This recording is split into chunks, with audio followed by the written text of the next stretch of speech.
क्या आप जानते हैं कि एक फूल की वजह से पूरी दुनिया में हलचल मच गई थी। नेदरलैंड का टुलिप फूल जिसमें एक समय में लोगों को दीवाना बना दिया था, उसकी क्रेजी हिस्ट्री जानकर आप हैरान रह जाएंगे। आइए चलते एक ऐसे समय में जब एक साधारण फूल ने लोगों को करोड़पति बना दिया था और फिर उसी ने सब कुछ छीन लिया। नेदरलैंड, जिसे हम टुलिप के देश के नाम से जानते हैं, वहाँ का टुलिप फूल न केवल अपनी खूबसूरती के लिए प्रसिद्ध है बल्कि इसके पीछे छिपी एक क्रेजी और अजीबोगरीब कहानी भी है। ये कहानी 17वीं सदी की है, जिसे हम टुलिप मेनिया के नाम से जानते हैं। सबसे पहले टुलिप फूल की शुरुआत नेदरलैंड में हुई थी। इसे 16वीं सदी में तुर्की से यूरोप लाया गया था। नेदरलैंड के लोग इसकी खूबसूरती से इतनी प्रभावित हुए कि ये फूल जल्दी वहाँ का सबसे पसंदीदा फूल बन गया। धीरे धीरे टुलिप फूल की मांग इतनी बढ़ गई कि उसकी कीमत आसमान छूने लगी। एक समय ऐसा भी आया जब टुलिप के लिए एक बल्ब की कीमत पूरे घर के बराबर हो गई। लोग अपने घर, जमीन और यहाँ तक कि गहने भी बेचने लगे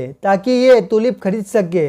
इस समय को टुलिप मेनिया कहा जाता है। लेकिन जैसे ही इस फूल की कीमतें अपने चरम पर पहुंची, एक दिन अचानक इसकी मांग गिर गई और कीमतें धराशायी हो गई और लाखों लोग रातों रात कंगाल हो गए।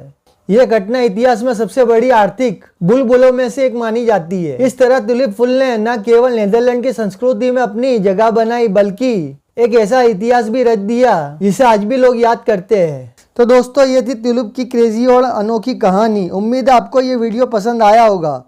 इस वीडियो को लाइक और शेयर जरूर करें और हमारे चैनल को सब्सक्राइब करना ना भूलें।